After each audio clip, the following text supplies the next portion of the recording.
Chapter 9, Part 3, The Amber Chamber. The Bellatori escort guided Thalia through a labyrinth of corridors, each more ornate than the last. Flame-cast shadows danced along walls of polished obsidian, creating phantasmal shapes that seemed to reach for her as she passed. The air grew increasingly warm, heavy with the scent of exotic incense that made her head swim. Cormac walked slightly ahead, his perfect form moving with fluid grace that defied natural physics. The golden flames crowning the corridor's pillars bent toward him as he passed, as though paying homage to their master. His silence amplified Thalia's unease more effectively than any threat could have.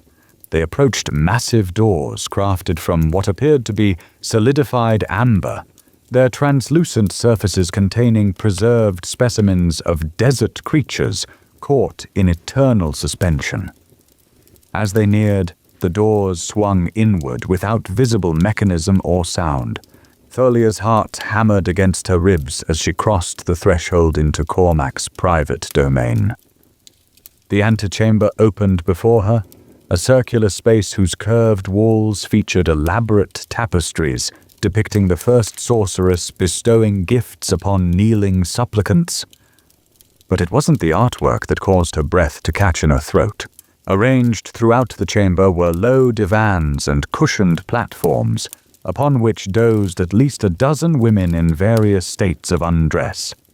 Some lay completely bare, others draped in sheer fabrics that concealed nothing. All slumbered with the deep exhaustion that follows intense physical exertion. Bile rose in Thalia's throat. She'd heard whispered stories of sovereign appetites, their use of compulsion to bend others to their will, their entitlement to whatever pleasures they desired. But seeing such blatant evidence before her made theoretical knowledge horrifyingly concrete. Cormac observed her reaction, his perfect features arranging themselves into an expression of mild amusement. With a casual gesture, golden light emanated from his fingertips, filling the chamber with gentle illumination. "You misinterpret what you see, Lady Thalia," he commented, his harmonically resonant voice pitched low enough not to disturb the sleeping women. "A common error when viewing unfamiliar cultural practices through the limited lens of one's own experience." Thalia kept her expression carefully neutral, despite the disgust churning in her stomach. She clasped her hands before her to hide their trembling, nails digging into her own palms. "I make no interpretations, Lord Aurelius," she replied, her diplomatic training providing steady voice despite her inner turmoil. "I merely observe." His perfect lips curved into a smile that contained disturbing warmth, a simulacrum of genuine emotion that somehow unsettled more than his usual cold perfection. "Then observe more completely," he suggested, making an elegant gesture with one hand. Golden light pulsed once throughout the chamber. The sleeping women stirred as one, eyelids fluttering open as they emerged from deep slumber. They rose with languid movements, arranging themselves into more modest postures as awareness returned. None showed fear or discomfort at finding themselves under observation. "My companions," he announced, addressing the now alert women. "We have a guest who I believe harbors certain misconceptions about our arrangement. Would you enlighten her?" A woman with copper-red skin that marked her as Igniti descent rose from her divan, drawing a silken robe around her athletic form. Her ember-orange eyes assessed Thalia with surprising clarity. "You believe we were compelled?" she stated without question, her voice carrying the distinctive, crackling undertone common to her kind. "That he commanded our presence against our will." Thalia said nothing, unwilling to commit herself when uncertainty had begun to creep into her assessment. Another woman, fully human with striking amber eyes, approached, her movements carrying the confident grace of someone comfortable in her surroundings. "I am Verica, Chief Fire Scholar of the Eastern Athenaeum." She introduced herself, intelligence evident in her direct gaze. "I sought Lord Aurelius's patronage for my research into combustion dynamics." I found not just intellectual stimulation, but personal connection I had not anticipated. Around the chamber, other women voiced similar sentiments. An architect from the southern caves, a combat instructor from Bellatory training grounds, a singer whose voice carried resonances similar to but distinct from sovereign harmonics. Each articulated clear reasons for their presence that had nothing to do with compulsion. Cormac observed this chorus of testimony with that same unsettling warmth in his perfect features. I have no need to force companions to my bed, Lady Thalia, he remarked once the women had finished speaking. Power draws the ambitious like sand wasps to flame nectar. My position alone ensures more willing partners than time permits entertaining. He made another elegant gesture, and the women withdrew through a side entrance, many casting curious glances toward Thalia as they departed. None showed resentment or fear, only that same unsettling comfort in Cormac's presence. When they had gone, Cormac guided Thalia through another set of doors into what appeared to be a private study. Unlike the ostentation of the public chambers, this space featured practical elegance. Walls lined with actual paper books, a table covered with detailed maps of the endless desert, and a massive window overlooking Pyrotus's central furnace complex. Please. He indicated a chair crafted from some strange black metal inlaid with crystalline veins that pulsed with subtle light. There are matters that merit discussion without the theater required for public consumption. Thalia hesitated, then seated herself with the precise posture drilled into her through years of diplomatic training. Cormac occupied a similar chair opposite her, the space between them occupied by a small table bearing a crystal decanter filled with amber liquid. Your opinion of me exists in stark relief, he observed, pouring 2 measures of the liquid into matching goblets. The monster who would drain your blood for mystical purpose. The tyrant who forces his will upon others. The fanatic devoted to resurrecting powers better left imprisoned. He extended 1 goblet toward her, a gesture that could not be declined without causing offense. Yet you've observed only the outer shell, the necessary performance of rulership. The public face rather than the private truth. Thalia accepted the goblet without drinking, her eyes never leaving his perfect face. The gold flecks in his amber eyes swirled with unusual patterns, suggesting emotion generally absent from his controlled expressions. And what truth lies beneath the performance? She asked, diplomacy providing neutral ground for dangerous conversation. Something shifted in his perfect features. A minute relaxation of perpetual control. A glimpse of what might exist beneath the sovereign mask. Desperation, he admitted, the word emerging with surprising rawness. Not for power or pleasure or even historical vindication, but for survival itself. He rose, moving to the massive window that overlooked the central furnace.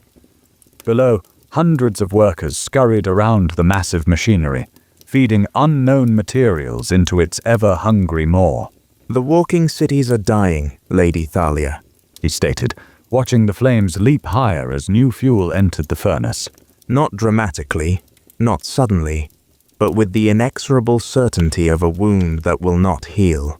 He turned back to face her, something almost human flickering across his perfect features. Pyrotus requires 14% more fuel each year to maintain basic functions. Our hunting territories shrink as the hostile desert expands. Water sources dwindle despite our most advanced reclamation technologies. His voice carried harmonics that resonated with what sounded like genuine concern. The calculations are irrefutable. Within 30 years, continued existence becomes mathematically impossible. Thalia set her untouched goblet on the table between them, a diplomatic mind automatically analyzing his claims against Aquilon's own classified reports. All walking cities face resource challenges, she acknowledged carefully. Aquilon's water production requires increasingly complex purification systems, but adaptation has always Adaptation reaches its limits when fundamental environmental parameters exceed survival thresholds. He interrupted, golden flecks in his eyes swirling faster. We approach that boundary with increasing velocity. Not just Pyrotus, all walking cities face extinction within a single human lifetime. He returned to his seat, leaning forward with intensity she hadn't witnessed in him before.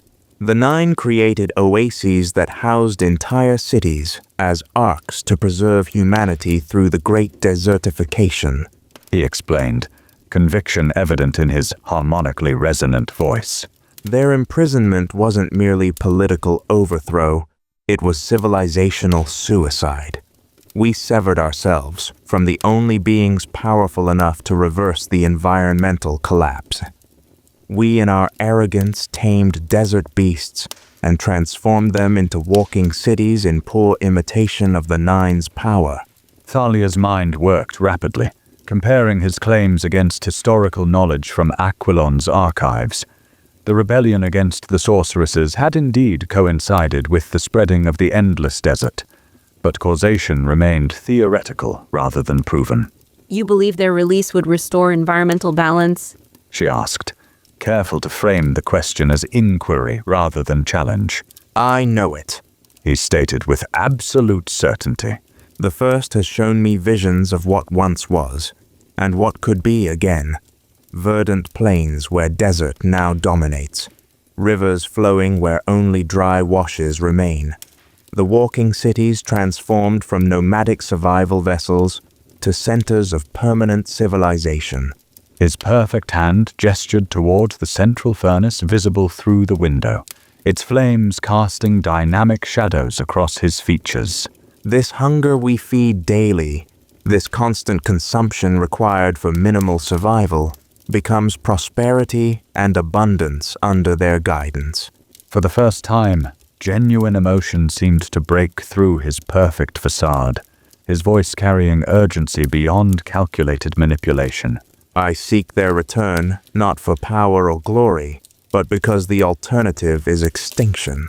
Thalia studied him with new perspective, diplomatic training encouraging her to consider motivations beyond simplex moralistic categories. If he believed what he claimed, if his data accurately predicted the walking city's decline, then his actions contained a twisted logic beneath their apparent villainy. Even if what you say is true, She began carefully. the methods of the Nine were brutal. The historical record contains overwhelming evidence of experimentation, compulsion, and casual cruelty toward those they claim to elevate. History written by rebellious victors. He countered smoothly. But even accepting those accounts at face value, what price is too high for survival itself? Would you condemn humanity to slow extinction for the moral comfort of avoiding difficult choices? The question hung between them, weighted with implications that extended far beyond their immediate circumstances. Thalia felt the diplomatic mask she'd worn her entire life strain against the complexity of the moral calculus Cormac presented. There must be alternatives. She suggested, searching for a middle ground between capitulation and rejection. Cooperation between walking cities, shared research, unified resource management. Prolonging the inevitable, He dismissed with elegant finality. dividing dwindling resources simply extends the suffering rather than solving its cause. The desert consumes everything eventually. Only the Nine possess power sufficient to reverse fundamental environmental collapse. He leaned forward, golden flecks in his eyes swirling with hypnotic intensity. I'm not a monster, Lady Thalia. He stated, voice dropping to a register that seemed almost vulnerable despite its perfect resonance. I'm a ruler facing impossible choices. I don't desire your suffering or subjugation. I seek your cooperation in averting extinction. Thalia felt something shift within her. Not agreement, but recognition. If avoiding extinction truly motivates you, She posed carefully. why conduct your research in secrecy? Why abduct me rather than approaching Aquilon openly with your evidence and proposals? A bitter smile touched his perfect lips. Would the Fathermark have willingly delivered his daughter to participate in ritual that might release the Nine? His perfect eyebrow arched with eloquent skepticism. Would any current leader surrender power to those who ruled before them? The status quo preserves existing authority even as it marches us all toward collective doom. He rose once more, moving to stand before the massive window that overlooked the heart of Peritus. The central furnace flared with sudden intensity, casting his perfect silhouette in dramatic relief against the amber glass. I don't ask you to trust me, he said, his back still turned to her. I ask only that you consider possibilities beyond the simplistic narrative of a tyrant seeking power. Sometimes the necessary path appears monstrous to those who don't see the precipice ahead. Thalia remained seated, watching him with new complexity in her evaluation.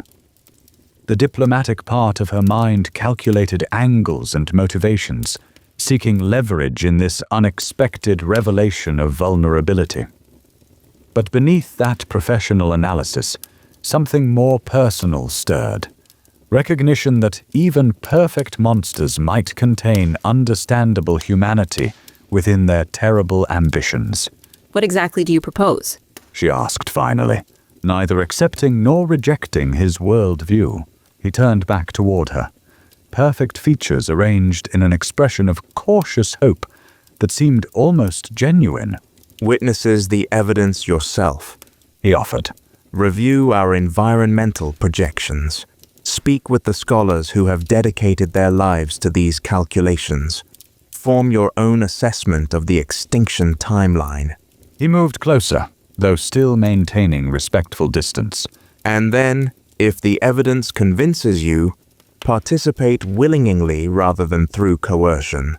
His voice softened, harmonics shifting to something almost gentle. Success increases substantially with voluntary participation rather than forced compliance. Thalia considered his offer. Diplomatic training automatically searching for hidden traps or manipulations. Yet the basic premise contained a certain logic. If his claims about environmental collapse were factual, examining the evidence would reveal the truth one way or another. And if the evidence fails to convince me? She asked, the necessary question hanging between them like drawn blade. Something shifted in his perfect features, calculation returning where genuine emotion had briefly emerged. Then at least you will understand why I must proceed regardless. He answered with perfect honesty that contained its own form of threat. But I believe the data speaks with undeniable clarity to those willing to hear uncomfortable truths. He extended his hand toward her. Not compulsion, but invitation. The gesture hung between them, weighted with implications beyond the simple physical connection it offered. Will you at least examine the evidence before condemning my methods? He asked, something almost human flickering behind the gold-flecked perfection of his eyes. Will you consider the possibility that necessity rather than malice drives my actions? Thalia studied his outstretched hand. Accepting created no binding agreement, but offered opportunity to gather crucial information. Refusing guaranteed nothing except continued ignorance of his true capabilities and intentions. She rose from her chair with deliberate grace, but did not immediately take his offered hand. I will review your evidence, She agreed with precisely measured tone. not as commitment to your cause, but as acknowledgement that informed decision requires complete information. Something like genuine relief flickered across Cormac's perfect features, an emotion so unexpected that it momentarily disrupted his usually controlled facade. That is all I ask, He replied, lowering his hand when she did not take it, accepting her boundaries with surprising grace. The truth has its own persuasive power for those courageous enough to face it directly. A chime sounded throughout the chamber, a musical note that carried subtle harmonic undertones. The evidence awaits your examination in the calculation chamber, He announced, gesturing toward a previously unnoticed doorway that slid open at his approach. After you've reviewed it, We can discuss implications with the clarity that shared understanding provides. As Thalia followed him toward the waiting doorway, she felt the weight of multiple possible futures pressing against her awareness. If Cormac spoke truth about the walking city's extinction timeline, then her choices extended beyond personal survival to civilizational itself. If he manipulated through selective evidence and a calculated appeal to higher purpose, then greater caution became necessary.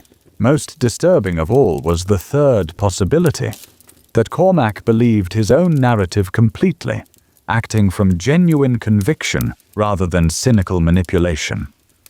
A true believer proved far more dangerous than a mere opportunist, especially one with sovereign abilities and a city's resources at his disposal.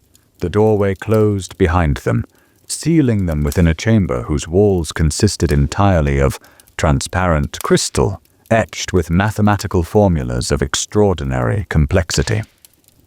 Within those equations, Thalia recognized the shape of extinction predicted with cold numerical precision, and felt the first whisper of doubt about whether Cormac's monstrous methods might contain a terrible necessity beneath their apparent evil. In the Crucible Palace's distant guest quarters, Elian paced like caged predator, the silver streak in his hair occasionally catching the firelight with a metallic gleam. His connection to Thalia stretched thin, but was unbroken across the physical distance separating them, his Dreamwalker heritage providing a tenuous awareness of her continued existence, if not her specific circumstances. He paused mid-stride, midnight blue eyes fixing on distant point only he could perceive. The silver streak in his hair brightened momentarily as he reached across that connection with desperate intensity. In the calculation chamber, Thalia felt something brush against her consciousness. Feather-light sensation like remembered whisper. She maintained her composed expression as Cormac began explaining the mathematical models displayed around them. But beneath that diplomatic mask, something solidified within her core. Determination not shaped by either Cormac's terrible logic or Elian's protective concern, but by her own judgment navigating the narrow path between opposing certainties. The evidence would speak. She would listen. But the final choice remained hers alone to make. Chapter 9, Part 4. The Scholar's Truth. Cormac's perfect fingers traced a final equation on the crystal wall, the golden flecks in his eyes swirling with satisfaction as he completed his explanation. The mathematical models surrounding them painted a bleak future in elegant formulae, resource depletion curves, atmospheric degradation projections, and extinction probability calculations that left little room for optimism. "I have matters requiring my attention," he announced, his harmonically resonant voice carrying that same unsettling warmth he'd displayed earlier. Scholar Verica will remain to answer any technical questions about the data. She pioneered much of this research and can explain the methodologies in exhaustive detail. He turned toward the copper-haired woman who had entered silently during his explanation. Verica bowed with practiced grace, her amber eyes bright with intelligence that belied her earlier languid appearance in his private chambers. "Lady Thalia deserves complete transparency," he instructed, though his tone suggested the direction was unnecessary. "She seeks truth, not comfortable falsehoods."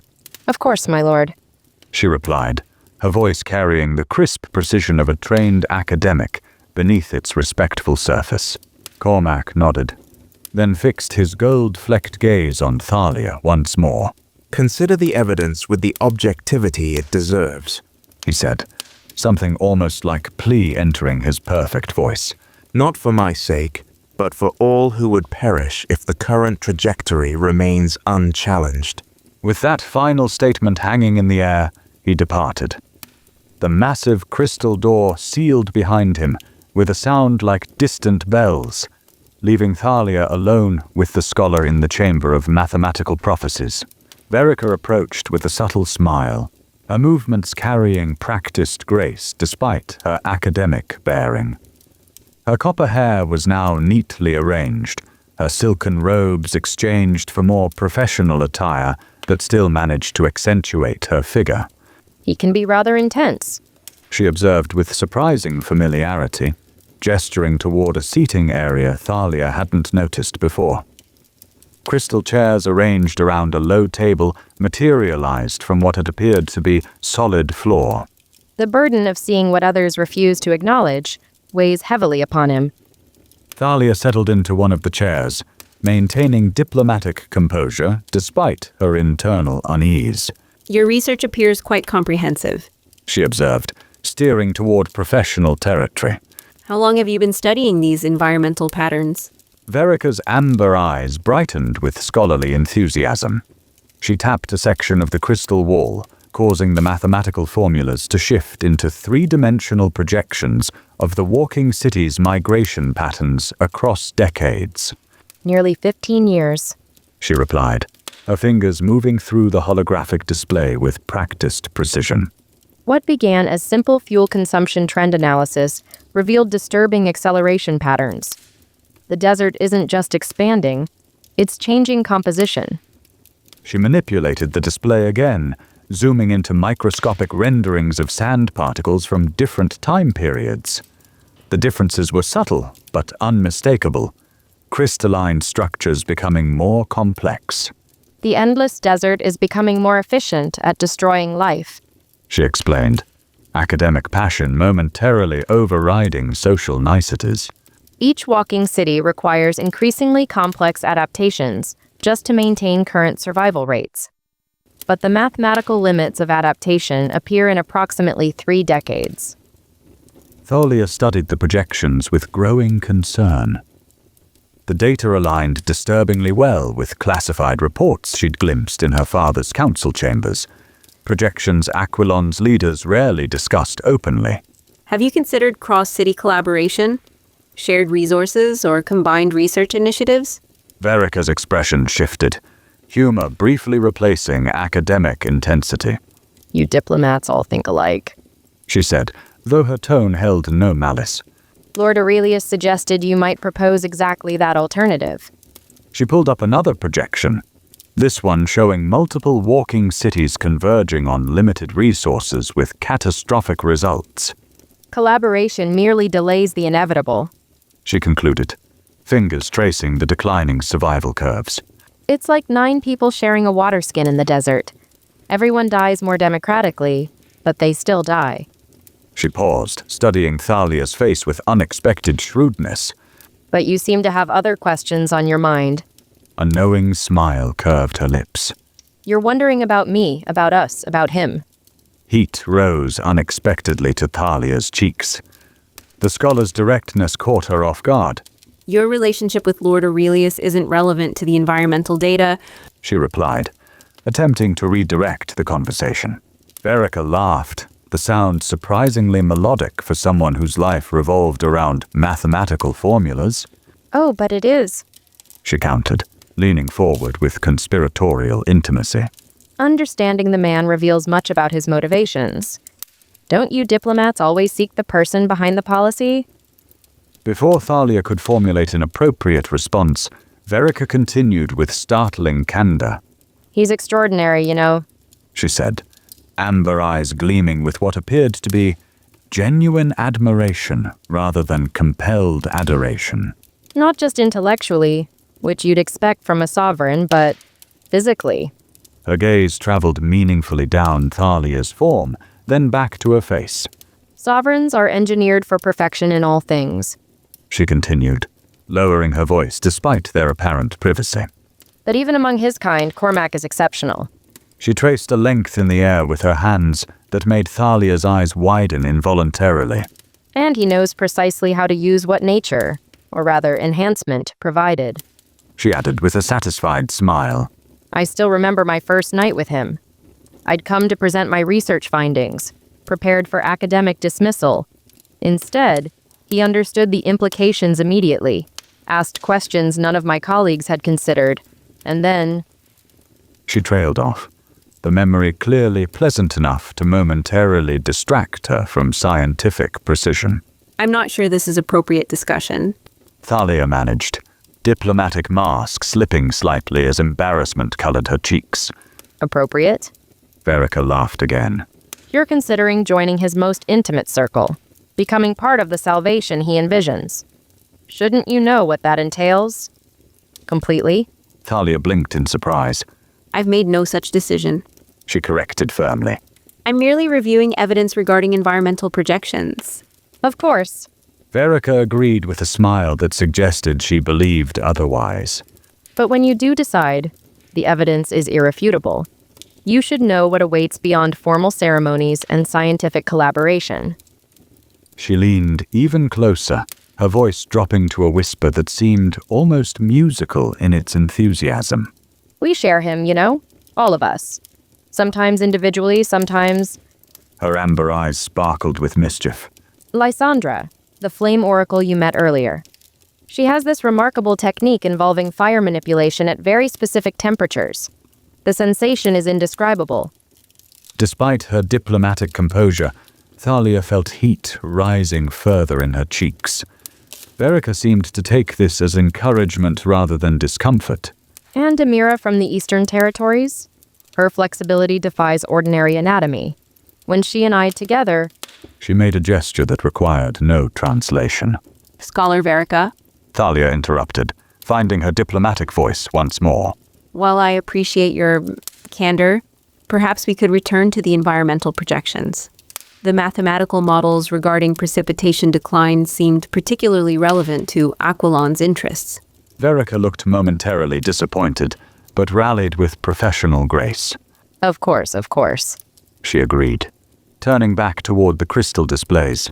Though if you ever wish for more personal insights, my chambers are in the eastern wing. She winked before returning to scholarly seriousness, pointing toward rainfall distribution models with the same hands that had just illustrated far more intimate activities. As you can see, the hydrological cycle degradation accelerates with each passing decade. Even Aquilon's miraculous water engineering will reach fundamental limits when atmospheric moisture falls below 7%. The atmospheric moisture content has decreased by 23% in the last century alone. She explained, manipulating three-dimensional graphs that hovered between them. While Aquilon's harvesting technologies have compensated through efficiency improvements, the fundamental supply continues its irrevocable decline. She shifted the display to show the walking city's migration patterns, color-coded trails growing increasingly erratic across decades. Notice how the viable oasis intervals have decreased? 50 years ago, water sources appeared approximately every 70 miles. Now that average has increased to 112 miles, with accelerating degradation. Aquilon's council has noted similar patterns. Thalia acknowledged, studying the projections with growing concern. Though our projections suggested a longer timeline before critical thresholds. But your models likely omitted the subterranean aquifer corruption data. She manipulated the crystals again, revealing underground mapping that showed poisoned water tables spreading like disease across the endless desert. We discovered this pattern only after analyzing core samples from 17 different coordinates. She paused, a mischievous smile suddenly brightening her academic intensity. Speaking of wetness, She segued with surprising lack of subtlety. you wouldn't believe how attentive Cormac is to a woman's needs. His sovereign stamina is matched only by his patience. Some men with his attributes might simply rely on size, but he's remarkably... These aquifer corruption patterns, Thalia interrupted with diplomatic firmness. do they follow predictable vectors? If understood properly, perhaps alternative water sources could be developed. Verica sighed dramatically but returned to her scholarly demeanor. The patterns follow ancient fault lines created during the Great Cataclysm. She continued, adjusting the display once more. We believe they originate from remnant magical energies released during the sorceress's imprisonment. The crystalline matrix containing them leaks corruption into the surrounding soil. The implication sent a chill down Thalia's spine. If true, The very prison containing the Nine contributed to the environmental collapse threatening humanity. We confirmed this theory after discovering these texts during an excavation near the Alabaster Mountains. She retrieved a small crystal from her pocket, inserting it into the wall display. Ancient diagrams appeared, showing detailed schematics of a complex workshop filled with alchemical equipment. This was the Dream Plague Maker's workshop, your ancestors' laboratory. Remarkable woman, Viola. Brilliant beyond her contemporaries. Thalia's attention sharpened, diplomatic training automatically noting the casual revelation of critical information. You found her workshop? Intact? Mostly preserved.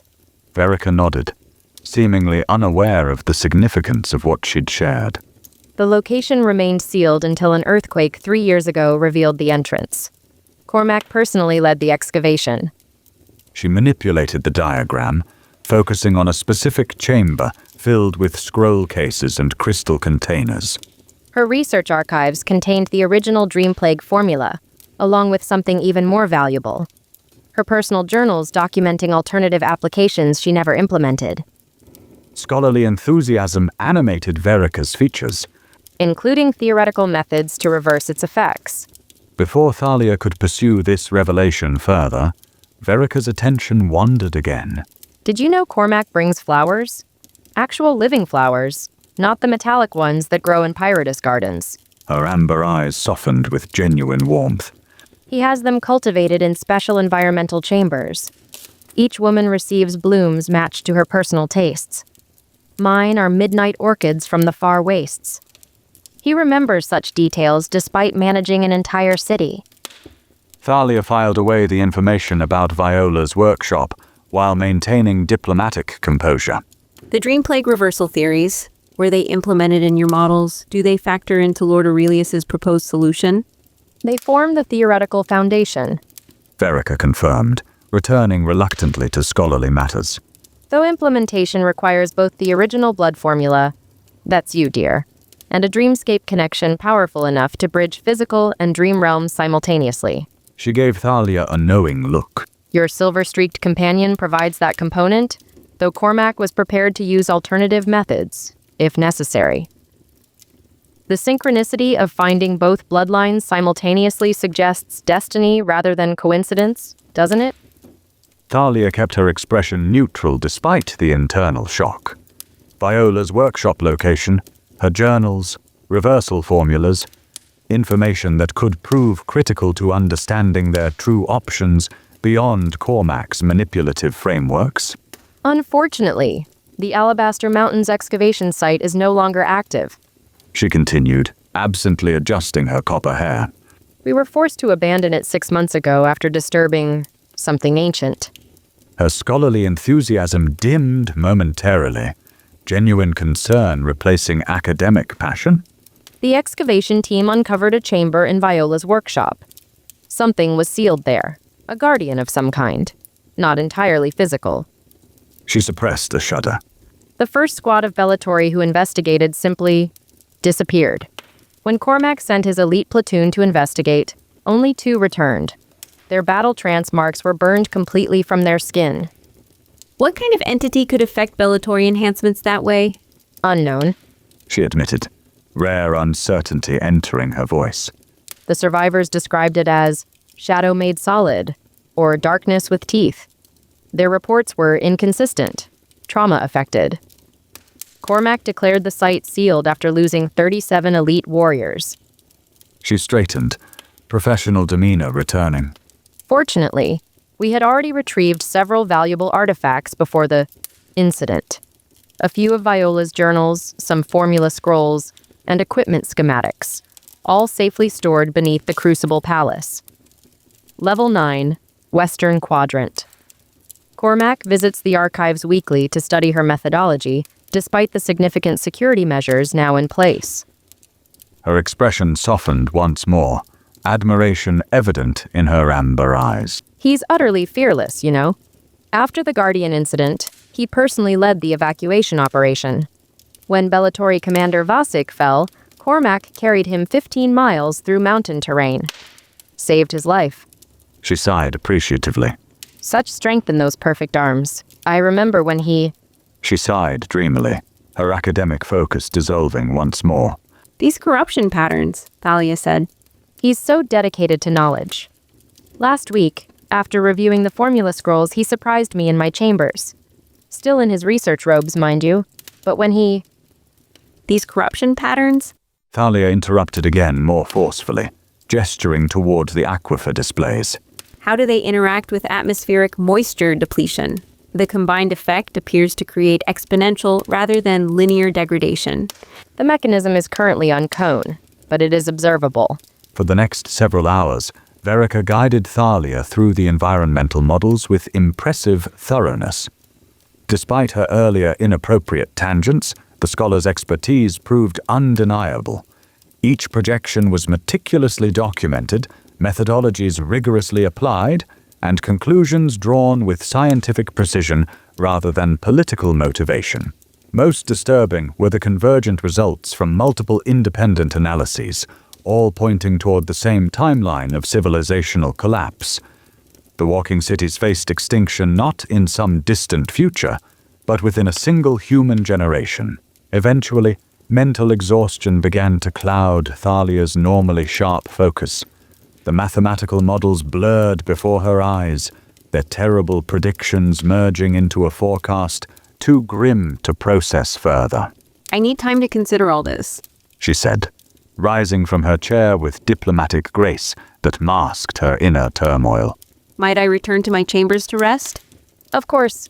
The scholar agreed, her academic demeanor returning after hours of technical explanation. The data can be overwhelming when first encountered. I spent weeks in seclusion after completing my initial analyses. Her amber eyes softened with what appeared to be genuine sympathy. When you're ready to discuss the implications, scientific or personal, I remain at your disposal. She made a subtle gesture, and the crystal door reopened. Attendants materialized in the corridor beyond, their neutral expressions revealing nothing of what they might have overheard. Remember, she added as Thalia prepared to depart, when facing extinction, conventional morality becomes a luxury we cannot afford. Survival justifies adaptation in all forms. Thalia maintained her diplomatic mask, but offered no verbal response to this disturbing philosophy. She followed the attendants through Pyrotus's maze-like corridors, her mind processing both the scientific evidence and the strange, intimate details Verica had so freely shared.